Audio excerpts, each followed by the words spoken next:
सबको नमस्कार। मैं सुनील शर्मा फिर ऑनलाइन प्लेटफॉर्म में आपका वेलकम करता हूं।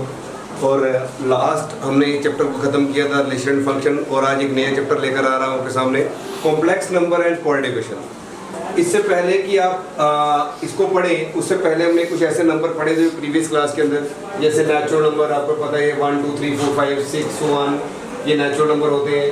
फिर उसके बाद आपने पढ़ा था whole number 0 1 2 3, integers -2 -1 0 1 2 3, rational number p/q की फॉर्म में q not equal to 0, irrational number √2 √3 5 √5 ऐसे करके सोन के रैशनल नंबर, इनका एक ही नाम हुआ करता था 10th क्लास तक, रियल नंबर। तो हमने रियल नंबर के बारे में पहले से इंफॉर्मेशन हमें सारी है, तो रियल नंबर्स के बारे में आपको ऑलरेडी पता था। इसी के अंदर और बड़े सारे नंबर आते थे, even number, odd number, composite number, वो सारे के सारे रियल नंबर थे। आज एक और नए टाइप के नंबर की मैं बात करूंगा, जैसे कॉम्प्लेक्स नंबर, इमेजिनरी नंबर। मैं नेक्स्ट बताता हूँ आपको इमेजिनरी नंबर। रियल नंबर के बाद जो नंबर फ्रेम हुए वो थे इमेजिनरी नंबर। इमेजिनरी नंबर कैसे नंबर थे? रूट के अंदर नेगेटिव आने लगा, √1, √2, √3, ये सारे के सारे कौन से नंबर कहलाए? Imaginary number. क्या बोला मैंने? कि मैंने बोला कि जो नंबर रूट के अंदर नेगेटिव आएंगे, रूट के अंदर जो भी नेगेटिव आएंगे इन सबको एक ही नाम दिया गया, इमेजिनरी नंबर। जो सबसे पहला इमेजिनरी यूनिट था उसका नाम डाला गया √1 का नाम डाला गया आयोटा। आयोटा जो है वो √1 है, और ये फर्स्ट हमारा इमेजिनरी यूनिट है। इमेजिनरी यूनिट मैं जब भी आपसे पूछूंगा कि इमेजिनरी यूनिट कौन सा था, सबसे पहले आप बोलेंगे iota. The value of iota is √1। अगर आयोटा जो है वो √1 है तो कोई पूछेगा √2 क्या होगा भाई? तो -2 कैसे होगा? इसको आप ऐसे लिखेंगे -1 × 2। रूट की प्रॉपर्टी जानते हैं कि रूट में दोनों अगर पॉजिटिव हो जाए, दोनों में से एक नेगेटिव हो तो इनको अलग अलग कर सकते हैं। तो √1 अलग हो गया, √2 अलग हो गया, √1 को बोलते हैं आयोटा। ये आयोटा √2 आ गया। तो इसका मतलब जितने भी इमेजिनरी नंबर होंगे वो आयोटा की शक्ल में फ्रेम हो जाएंगे। जैसे √3 है, इसको आप फ्रेम करेंगे तो क्या बनेगा? आयोटा √3। और √7 है तो नाम क्या बनेगा इसका? आयोटा √7। तो ये सारे के सारे किससे बन रहे हैं? आयोटा से बन रहे हैं। तो आयोटा इनका इमेजिनरी यूनिट कहलाएगा। फिर आयोटा बना, किसने पूछा आयोटा का स्केयर कितना होगा? तो आयोटा का स्केयर आएगा √1 का स्केयर, और ये आएगा -1। इसको मैं बार बार यूज करूंगा और आपसे पूछूंगा कि आयोटा स्केयर कितना है? -1। आयोटा 4 कैसे निकालेंगे? ये बनेगा आयोटा स्केयर का स्केयर। आयोटा स्केयर की वैल्यू -1 है, तो -1 का स्केयर कितना आंसर आ गया? 1 आ गया। इट मींस हम आयोटा और आयोटा स्केयर की मदद से उनके अगले मल्टीपल भी निकाल सकते हैं। जैसे आयोटा 6 पूछेंगे तो आएगा आयोटा स्केयर की पावर 3, -1 की पावर 3, कितना आंसर आ गया? -1।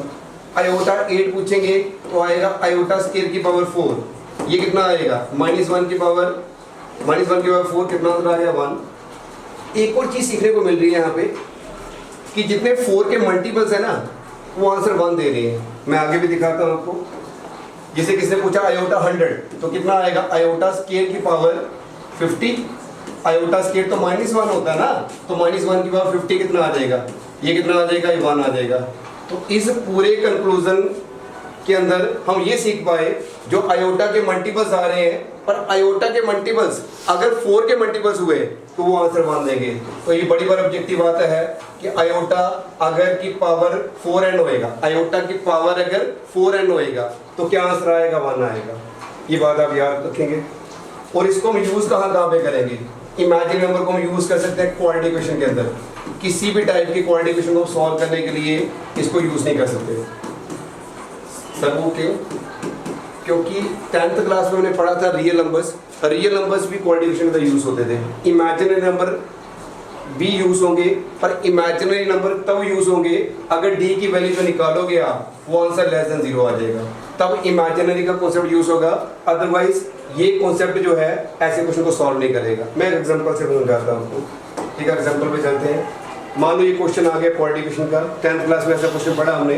तो आप इसको कंपेयर करेंगे ax का square plus bx plus c equal to 0, ऐसे ही करते थे 10th क्लास में। फिर वो टीचर कहते थे 10th क्लास में d निकालो d, तो आप d को फाइंड करते थे b² - 4ac। फाइंड करिए b की वैल्यू कितनी है? b की वैल्यू 3 है, 3 आ गया, 4 का 4 आ गया, a की वैल्यू 1 आ गई, c की वैल्यू 7 आ गई। ये कितना हो गया? 9। और ये -28, ये कितना आंसर आ गया -19। और देखो डी की वैल्यू जो आई less than 0 I.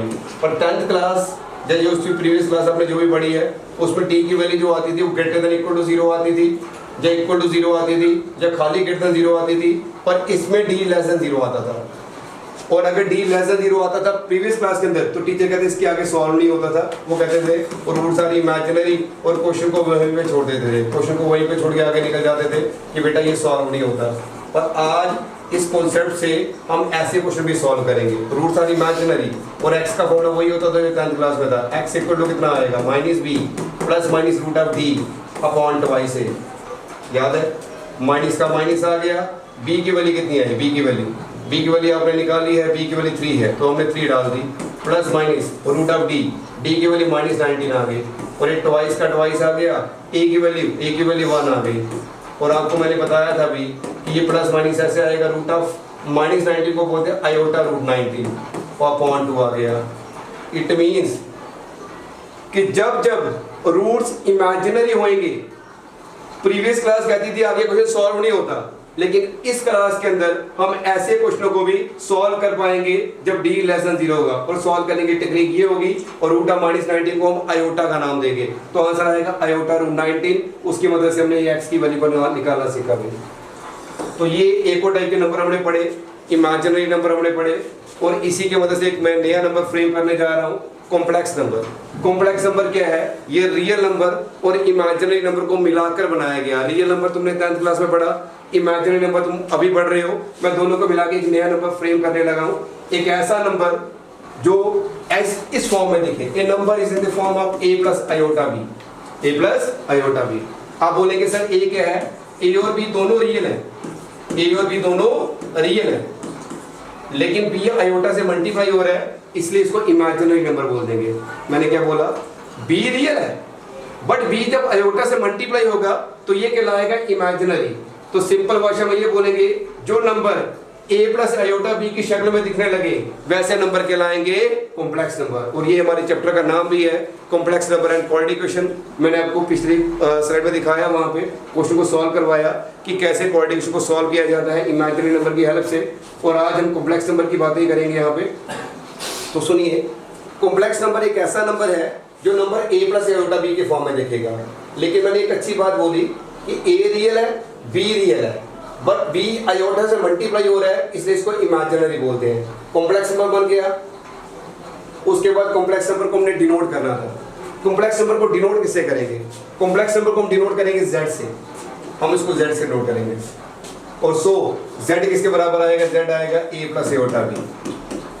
a plus iota b, a और b दोनों रियल होने चाहिए। एग्जांपल देता हूँ, जैसे 2 प्लस आयोटा 3 ये कॉम्प्लेक्स नंबर है। 2 is a real number, 3 is a real number, but 3 is multiplied by iota, that is why 3 is known as imaginary part. तो मैं लिखूंगा यहाँ पे कि अगर complex number z equal to a plus iota b दिया हो तो ये कॉम्प्लेक्स नंबर है। Sometime z equal to x plus iota y लिखता है तब भी ये कॉम्प्लेक्स नंबर है। x और y दोनों क्या होने चाहिए, x और y दोनों के दोनों रियल होने चाहिए। इसलिए x को लोग बोलते हैं, x is known as a real part of z। क्या बोलते हैं, रियल पार्ट ऑफ z। और y को क्या बोलते हैं, y को बोलते हैं y इज नोन एज क्या बोलेंगे y को, इमेजिनरी पार्ट ऑफ z। क्या बोलेंगे, इमेजिनरी पार्ट ऑफ z। मैंने नीचे लिखा भी है तो बताइए, मैंने क्या बोला, y को क्या बोलेंगे, इमेजिनरी पार्ट ऑफ z। क्या बोलेंगे, इमेजिनरी। और लिखने का तरीका क्या है, अगर आप पूछेंगे कि लिखेंगे कैसे, ये x को क्या लिखेंगे, x को लिखेंगे रियल ऑफ z और y को क्या लिखेंगे, y को लिखेंगे इमेजिनरी ऑफ z। मैं एक एग्जांपल से समझाता हूं आपको। मान लो मैं एग्जांपल लेने लगा हूं, z इक्वल टू दिया है 2 प्लस आयोटा 3। ये 2 को क्या बोलेंगे, 2 को बोलेंगे रियल ऑफ z एंड 3 को क्या बोलेंगे, 3 को बोलेंगे imaginary of z।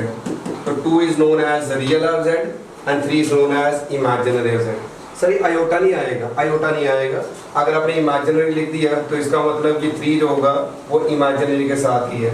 Word imaginary आ गया, आयोटा मतलब इंक्लूड हो गया। फिर एक और टॉपिक इसके अंदर ऐड हुआ था, इक्वालिटी ऑफ कॉम्प्लेक्स नंबर। क्या दो कॉम्प्लेक्स नंबर इक्वल हो सकते हैं? हो सकते हैं। ये पहला कॉम्प्लेक्स नंबर है z1 equal to a plus iota b और दूसरा कॉम्प्लेक्स नंबर है, ये मैंने पहला वाला बताया, Z1 क्या लिया मैंने, A1 प्लस आयोटा B1, दूसरा लिया मैंने Z2 equal to A2 plus iota B2।